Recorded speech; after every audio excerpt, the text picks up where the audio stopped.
our wings are all glued. I sanded them back, and I started to draw on the headstock. This is my headstock template.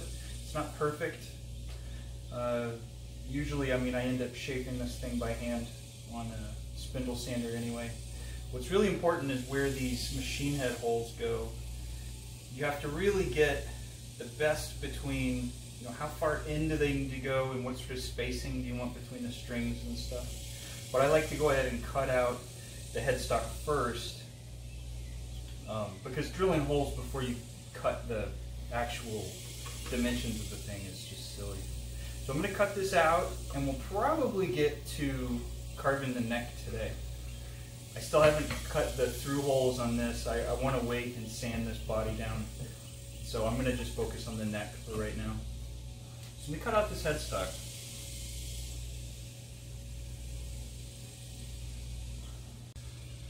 So I'm about to start carving the neck. I've got the neck.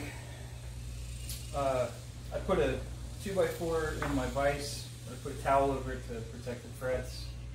And I clamp it down.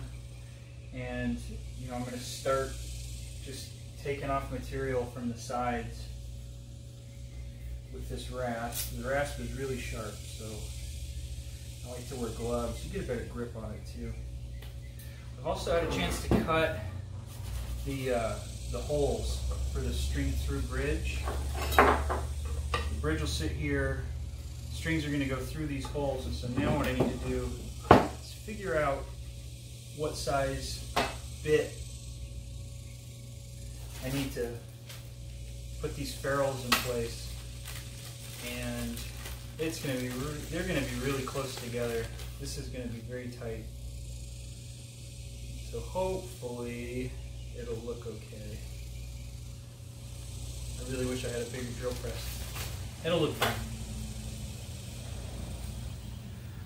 So the way I start is the bulk of the material that you're going to remove on the neck are these, you know, these fat corners. And I like to use the more aggressive side of the rasp and just go in and start digging out this stuff. I'm going to get all the way down to the fretboard.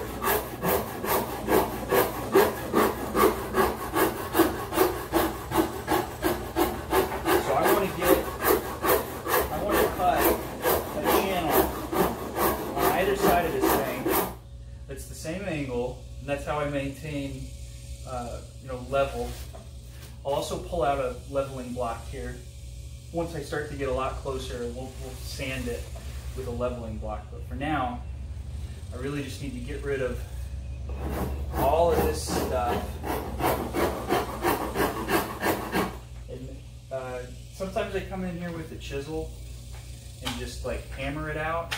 But I've run into problems before where I took out more than I needed to, and there's just no way to come back from that. It's just worth my time and my effort to take it easy and you know, do it the way that I'm guaranteed not to go too.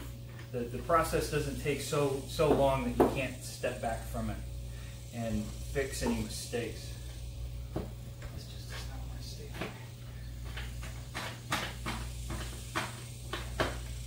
So now I'm just going to cut this out until we get down to the fretboard, and we'll leave this line, this center of this, because it's thicker than it needs to be by enough that I can get these corners down to the fretboard. I'll round over the top to get a really soft C shape, and at the same time hone in the final thickness for the neck.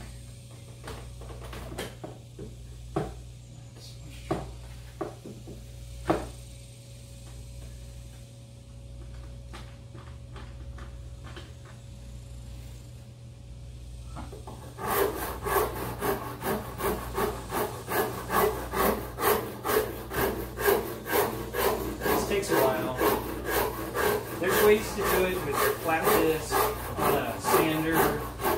Some people use belt sanders. I like to just hit it with this rasp. It doesn't take that long. And in the meantime, you get to really feel the neck and tailor it exactly to what you want it to be. Use those big power tools. At least in my experience, it is like way too easy to go too far. And so I like to use hand tools.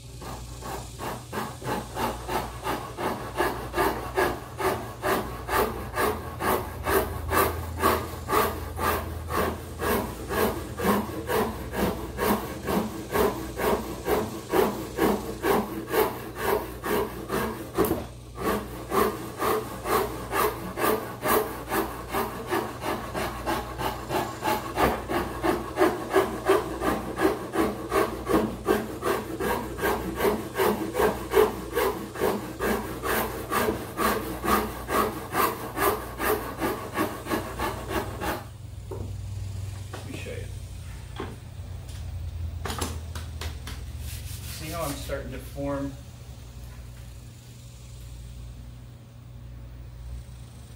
a line?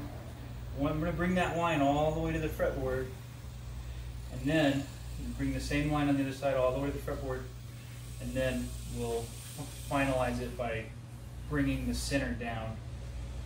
The heel is a different story altogether. I'll do that separate. Then I'm going to do the volute separate. So right now I'm just focused on getting rid of all this material, because that's the bulk of the neck, carving the neck.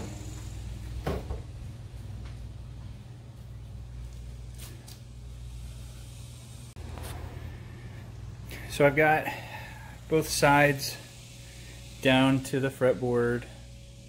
You can see I left this little channel right here, the spot where it's untouched. So now what I'm going to do is start, uniforming these sides so that I know that they're straight. There's a few ways to do it.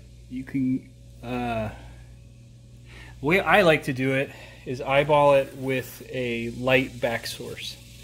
So what you do is you put a source of light, and you can see the shadows of where the high spots are and where the low spots are. You can sort of see that with the sunlight coming through the garage right here. I mean, this line is very obvious, and it's because of the shadow that it's casting on the other side, because it's the highest point right here.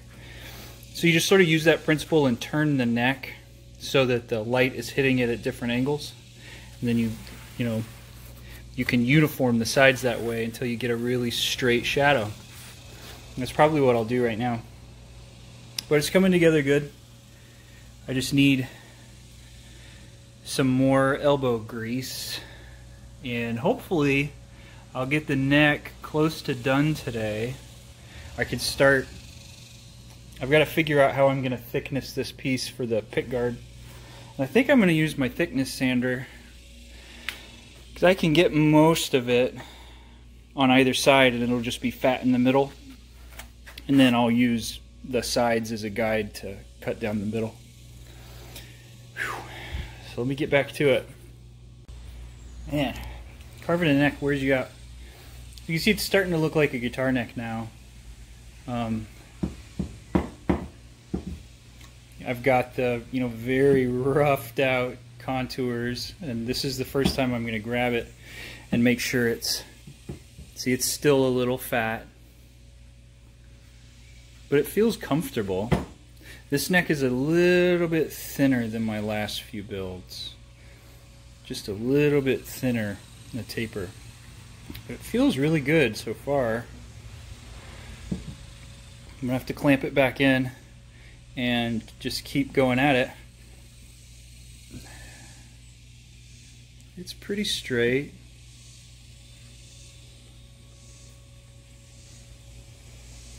It's just trial, take it off, sand it, take it off, feel it, sand it, take it off, feel it, that sort of stuff. It takes forever. But this neck's actually coming along pretty quick.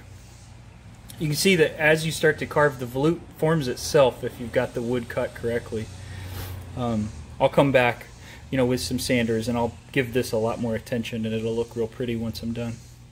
The heel, we're going to need to mount this neck to the body, and I've got a piece of purple heart that's going to act as a cap in between this and the neck so that you get a neat visual, you know, where the transition from the neck goes into the body. So I'll need to glue this probably to the body and then mount this guy so that I can start doing this inner contour. And I'm probably going to have to glue the neck before I stain it. I'm just going to have to tape it off really well because of how important it is to cut that neck perfect with the body. So I'm going to get back, keep sanding it.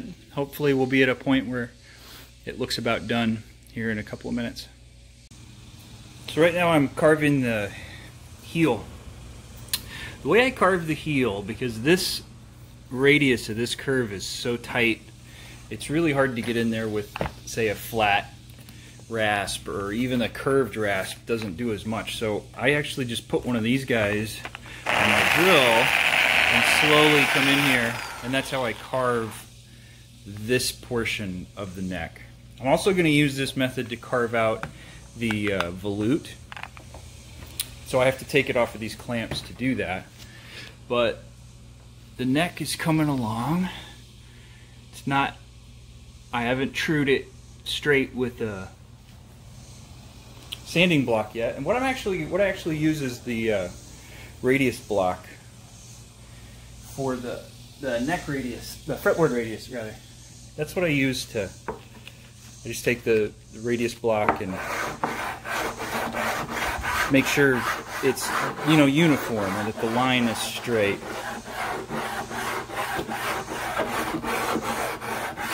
But this neck is still very thick for my liking. It needs to be thinned down a lot. And I don't want to do that too quickly because you can go too deep and actually cut into the truss rod channel.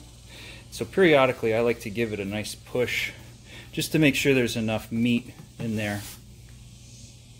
So we're getting close to being done with the neck. So I'm sanding the body back, and I'm going to put the rounded edge on this telly. I'm pretty sure we're going to do a bevel in here, and we'll cut this out so that it feels real comfortable against your body. Actually, it'll be, yeah, right here. But the top's going to be a flat top. So we got to sand this back. I'll sand it back with 80 grit. Try to avoid, I'm not going to sand in this area because we've already got the neck set and that's where that goes, and I don't really want to sand too much over where this bridge is going to go because it's flat right here and it fits really perfect. So really I'm just going to focus on everything else and getting a nice rounded corner around the perimeter of this. But I'm going to start on the back first. So I've got that sanded back just a little bit, and we'll keep going. Looks really pretty. So I've started rounding over the edges. The way I do it, I can throw this on my router table and use a, you know, an edge bit that's got a contour on it like that. But I just take, you know, a regular orbital sander, and as long as you maintain the same angle and you come in equally as far, you can just round it over with the hand sander. It doesn't take much time at all, and you get really good results. I'm just so scared of using a router at this stage because you can get tear out and just ruin a whole piece. So, you know, I just go along and round it.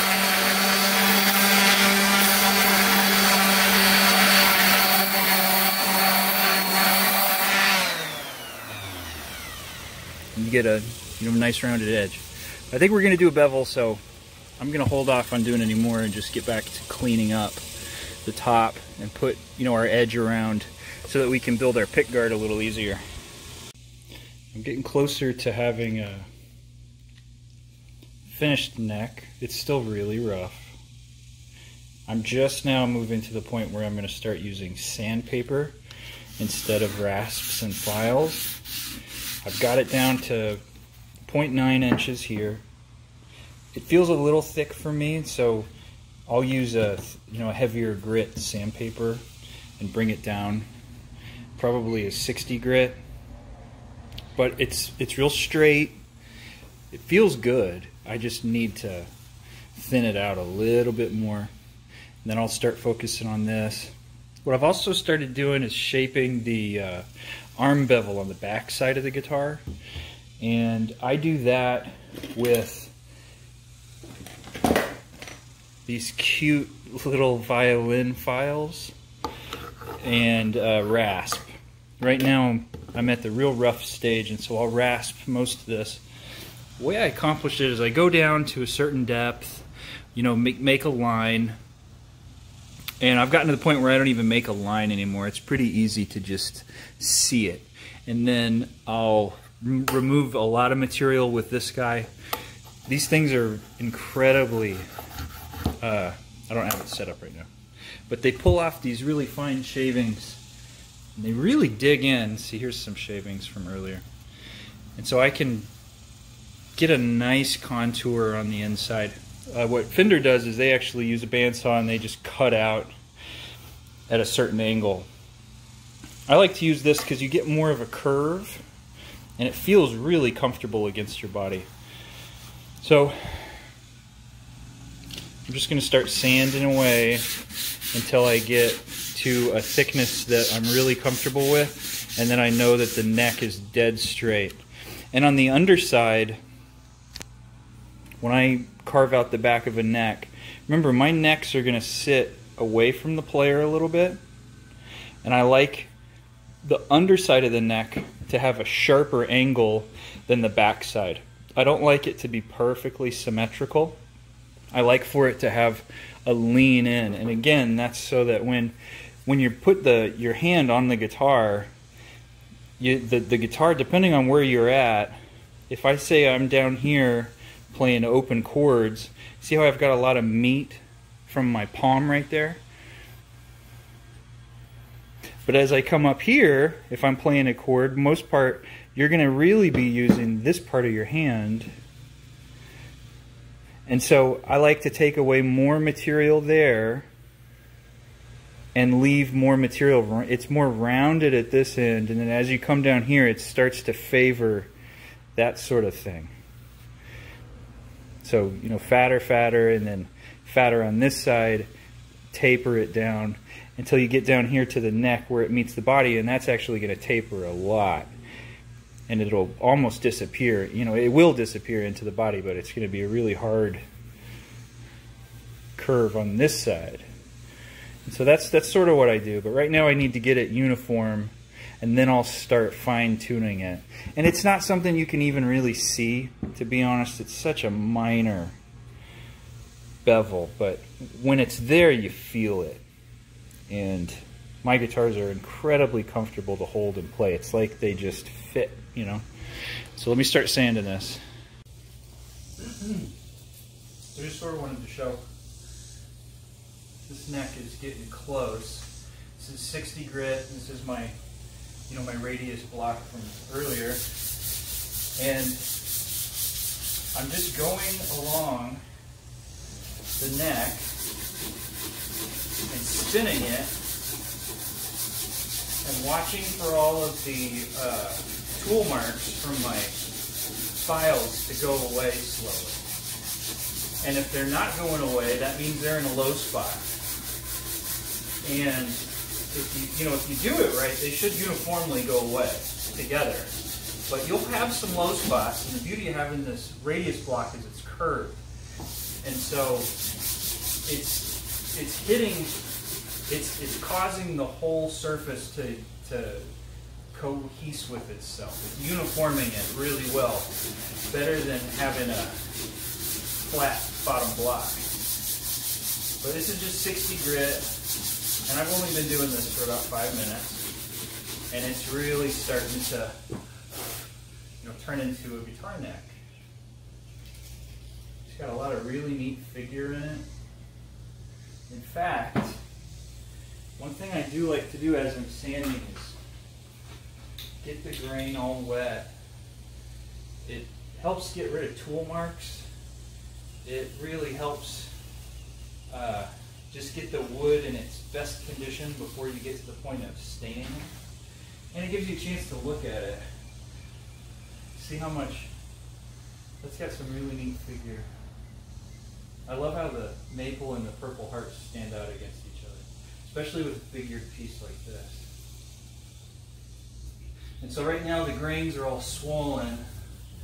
They're gonna fill some of these tooling gaps. And then once it dries, I'll come back out here and sand it again. And it just brings everything down to a much better surface, smoother surface. But this is really pretty. I don't know if you can see it on the camera.